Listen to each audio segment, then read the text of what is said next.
Let's talk about dyslexia for a couple of minutes, shall we? Richard Branson, of course, the founder of Virgin, has launched a new campaign today.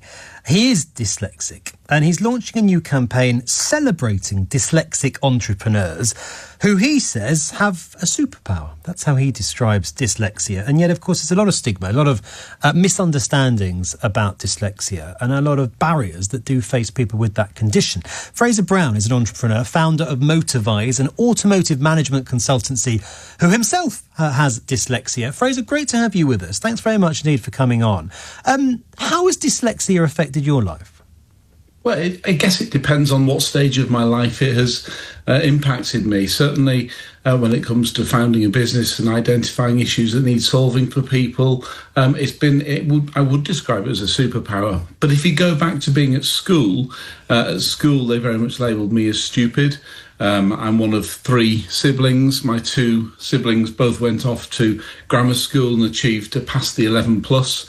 I didn't pass the 11 plus. I wasn't even put forward for it because I was labelled as not being bright. And I look back at that, and as a 12-year-old, I kind of labelled myself as being probably stupid, and almost kind of gave up on life. And if we look at the prison population in the UK, approximately 50% of the people in prison are dyslexic. Now, if you've given up on it yourself at the age of 12, it really is not surprising that, we see that level of population of dyslexics within the prison service. I think there's 2 sides to giving up on yourself. You can then fight it. I certainly fought it and decided I would bloody show them was my kind of motto in life. And by the time I was, in the workplace, it was very different, and my ability to think differently and to solve problems and to come up with solutions for customers it became very evident. Was there still do you think there's still a lack of understanding, maybe even a stigma around dyslexia? A lot of ignorance maybe about what the condition is and how it affects people? Absolutely right. There's no doubt about it that because dyslexia is often associated with the school environment, is often associated with being put in the bottom sets, which is where I ended up for English and many other subjects, people assume that you are stupid. I had some inspirational teachers, people like Miss Brooke, who was my head teacher at Nathan Primary School. She would give up her lunchtime to spend time helping me get what was in my head onto paper. I had teachers called Mrs. Earl, who taught geography, who taught in a slightly different way. And one of the things the campaign made by Dyslexia is putting forward is trying to encourage all teachers to take a day for dyslexia, to enable them to then teach in a way that enables all of the class to access it, because approximately 20% of people in every class will be dyslexic. And as a result of having a day of training for teachers, that would enable all of the class, all of the 20%, the 1 in 5 that are dyslexic, to be able to access the curriculum that's being put forward for them. So, where we get teachers that engage with the ability to teach in a fashion that's accessible for dyslexic people, it brings so many people, so many extra students into the class and to be able to access that learning.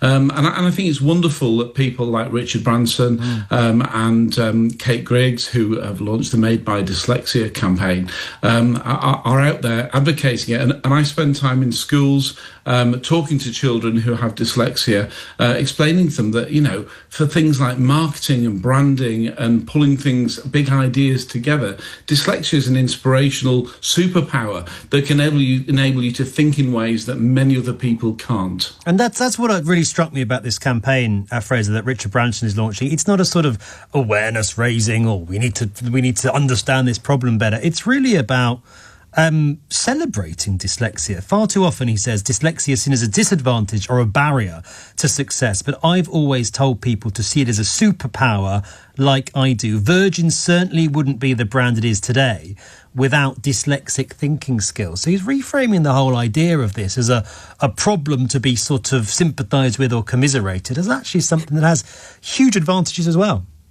Yeah, I completely agree with that. I've been very fortunate. I have multiple businesses that turn over between 15 and 20 million pounds a year.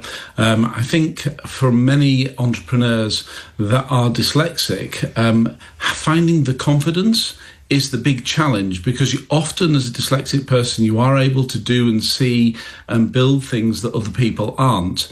But if you've been told at a young age in schools that you're thick and you're stupid and you're a bit of a write-off, you lose confidence. And having inspiration from people like Richard Branson, and, let's think about some of the people out there that are dyslexic. So, Albert Einstein said, we mentioned Richard Branson before.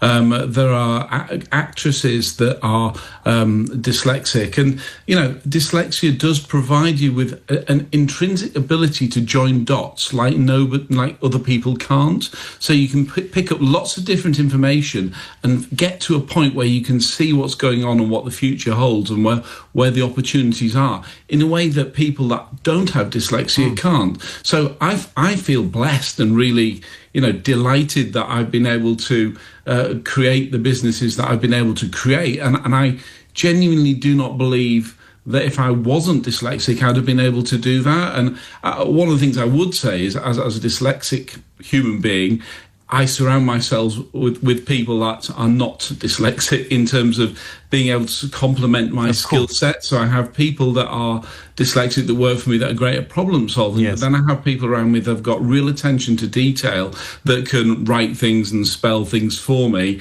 And with the likes of ChatGPT, the world for dyslexics has just got a whole lot easier as well, because we think differently to even the way these That's the beauty, isn't it? Different AI systems work. Different organisations, different teams, but different people who think in different ways. That's why it's so successful. Thank you, Fraser. Really, really interesting. Fraser Brown, entrepreneur, founder of MotorVise, an automotive management consultancy, who himself, as we've just been hearing, lives with dyslexia.